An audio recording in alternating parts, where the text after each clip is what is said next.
Bueno,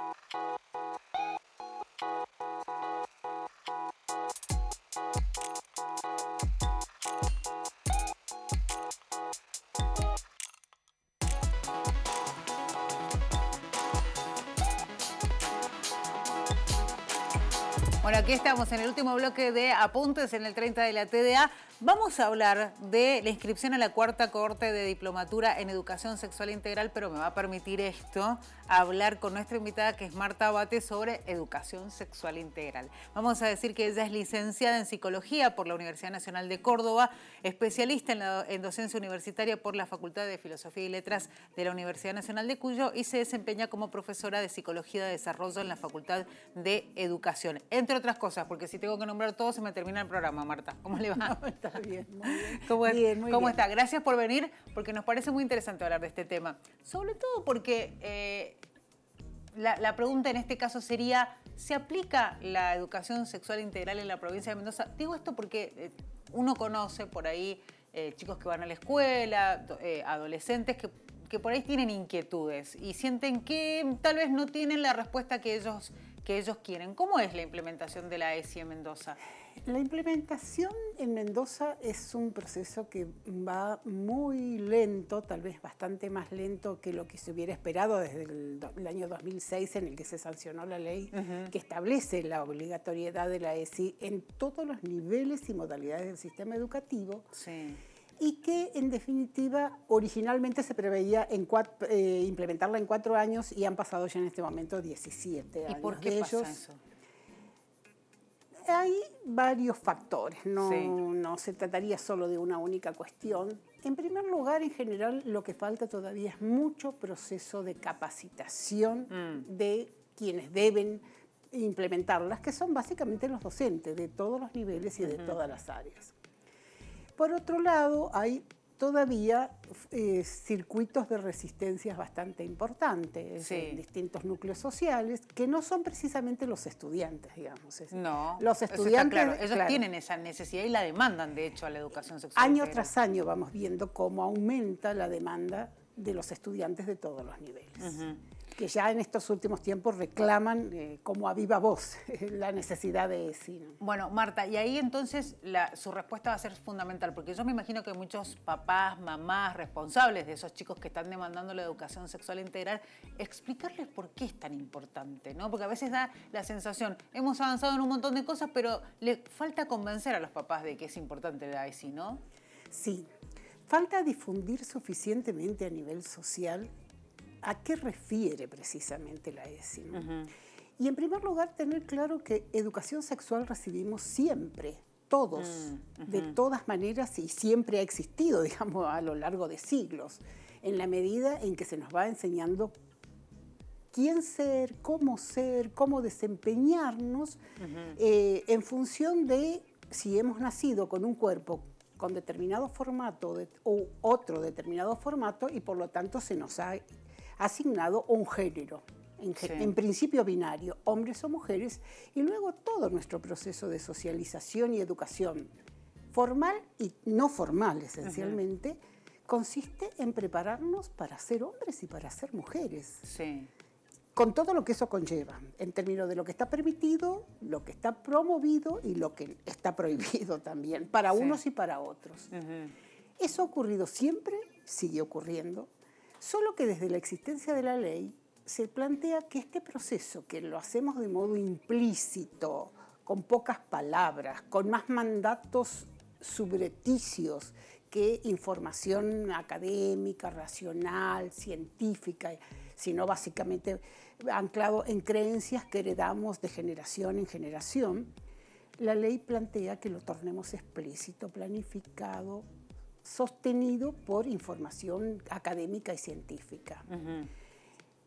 Si lográramos realmente vencer o atenuar los temores que en base a creencias hemos generado con respecto a qué se entiende por sexualidad, y entendiéramos que es parte de la vida humana, del desarrollo humano, y que implica múltiples facetas, no tan solo la genitalidad, no tan solo el ejercicio de la sexualidad genital, sino que implica aspectos como cuestiones que tienen que ver con la identidad, con el género, con los derechos, con los vínculos y las relaciones entre personas, con las modalidades de esos vínculos en términos saludables o no saludables, y que a su vez implican diferencias enormes en los trayectos de vida en cuanto a posibilidades de acceso social y de acceso a derechos, esencialmente, desde edades muy tempranas. Marta, y usted decía que bueno, hay resistencia desde algunos sectores que no es exactamente la de los propios chicos, que son los que están como interesadísimos en tener esa educación sexual integral. La pregunta es una ley nacional, ¿no? Sí, claro. Digo, ¿ustedes notan que según qué lugar o que según qué región del país hay más resistencia que en otros lugares? Claro. Sí. Hay más, digamos, hay más predisposición a la capacitación para poder aplicarla. ¿Se da esa situación? Sí, la mayor resistencia está en términos de los adultos, y los adultos, mientras más mayores, mayor resistencia. No, las generaciones jóvenes van avanzando bastante rápido al respecto. Sí. Y por supuesto que en función de regiones y áreas del país hay sectores mucho más conservadores que otros, digamos, ¿no? Que Mendoza sería una de esas, seguramente. No está entre los de mayor pero de todas maneras, pero somos conservadores, sí. Buenos montañeses, digamos, ¿no? Sí. No es de las más conservadoras, pero sin embargo tenemos un sesgo conservador importante. Y también hay que tener en cuenta que, digo, por ahí, que los adultos entiendan que están preparados quienes van a impartir esa educación. Por ahí también está ese temor de si están capacitados o no, y bueno, y ahí hacemos ese hincapié que usted me mencionaba fuera de cámara, que están capacitados, ¿no? Bueno, allí ese es un punto en el que realmente a lo mejor habría que detenerse bastante, prestar particularmente mayor atención probablemente de los organismos públicos responsables de la formación docente. Obviamente que es imprescindible una adecuada capacitación para brindar una adecuada educación sexual integral. Ahora, los procesos de formación y capacitación no son todavía suficientes. Claro. Tendríamos que pensar que todos los organismos de formadores de docentes, tanto para el nivel inicial, primario, o nivel medio y terciario, que es lo que prevé la ley, debieran obligatoriamente brindar una capacitación y una formación intensiva, en profundidad y demás, y eso todavía no se ve. Claro, se entiende que es el docente que va a implementar la ESI, se tiene que capacitar porque no viene ese conocimiento digamos, en la formación académica que lleva adelante para llegar a ser docente. Y efectivamente así es. En realidad, por ejemplo, para enseñar matemáticas tienes que verte formado y capacitado en matemáticas durante un montón de tiempo. Sí, lo mismo pasa para las ciencias naturales, lo mismo pasa para las ciencias sociales y demás.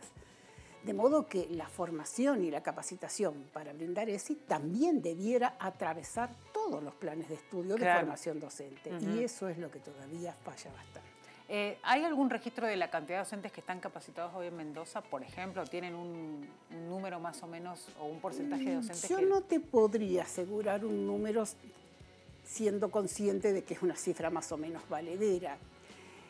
Hay desde la Dirección General de Escuela bastantes intentos capacitadores. Lo que pasa es que a veces la capacitación requeriría un proceso con un tiempo bastante extendido y un cierto grado de profundidad que por ahí los cursos de pocas horas, de pocas semanas y demás no alcanzan a brindar tal capacitación. Por eso lo que nosotros ofrecemos desde la Facultad de Educación en el marco de la Universidad Nacional de Cuyo es precisamente una diplomatura, que en realidad tiene una duración de 8 meses, con una carga total de 200 horas, que si bien todavía no implica de por sí una enorme profundidad es decir, habría que continuar, estamos pensando en ellos, pero ya pensar en una capacitación de 8 meses, 200 horas con continuidad, en proceso, con prácticas, permite avanzar bastante en el proceso de capacitación y formación. Es sumamente importante, digo, no dejan de ser importantes las formaciones que ya hay, que se pueden dar a través de talleres, sino a través de esto es mucho más, y haciendo hincapié en esto que decía usted, que mientras más tiempo se pueda implementar a una formación en esto específicamente o en cualquiera, es mejor. Claro. Es una garantía, digo, ¿no? Exactamente, hay que leer, hay que estudiar, hay que pensar. hay que diseñar prácticas y estrategias de intervención para después pensar que se está brindando precisamente de forma planificada esta educación en un nivel inicial, en un nivel primario, en un nivel medio y desde diferentes perspectivas, porque la perspectiva biológica es una, la perspectiva psicosocial es otra, la perspectiva vincular y afectiva es otra, la de los derechos es otra de las perspectivas que contempla la ley y también todos los aspectos éticos que esto supone, ¿no? Sin duda. Bueno, Marta, ¿cómo hacemos para aquellos que están interesados de pronto en esta diplomatura para tener información, dónde deben acercarse, dónde pueden consultar y cómo para participar directamente? Sí, nosotros estamos en proceso de inscripción para iniciar el nuevo grupo, que sería el cuarto grupo, en el mes de agosto. ¿Cuántas personas? El cupo es de 60 personas. Para informarse al respecto tienen que ingresar, la forma más cómoda generalmente es ingresar al sitio web de la Facultad de Educación, dentro de las páginas de la universidad. Allí va a aparecer prácticamente en la portada muy fácilmente Diplomatura en ESI y van a disponer allí de toda la información y de las formas de inscripción a realizar. Y todo lo que tiene que ver con cómo es el cursado para... Sí, con todos los requisitos y las condiciones para solicitar el ingreso y luego para el desarrollo. ¿Hasta cuándo es la inscripción? Hasta el 15 de julio. Bien, o sea que tienen tiempo. Todavía estamos a tiempo, sí. Bueno, Marta, nosotros le agradecemos este ratito con nosotros, queríamos hablar de este tema y también sobre todo fomentar esto, ¿no? Que la gente vaya y se inscriba en la diplomatura de educación sexual integral, porque me parece que es muy importante también. Muchas gracias a ustedes, ¿no? Muchas gracias a ustedes por la invitación y gracias precisamente porque nos facilita la difusión. Bueno, seguramente volveremos a hablar en cualquier momento. Será hasta ese momento entonces. Muchas gracias. Así pasaba Marta Abate, licenciada en Psicología de la Universidad Nacional de Córdoba y especialista en docencia universitaria por la Facultad de Filosofía y Letras de la Universidad Nacional de Cuyo. Hablando de ESI, sobre todo de esta diplomatura en educación sexual integral. No queda tiempo para más, solamente para despedirnos. Estamos a miércoles, ¿sí? Recuerden esta noche de chat político y el próximo viernes nos volveremos a reencontrar en Apuntes. Será hasta ese momento. Muchas gracias.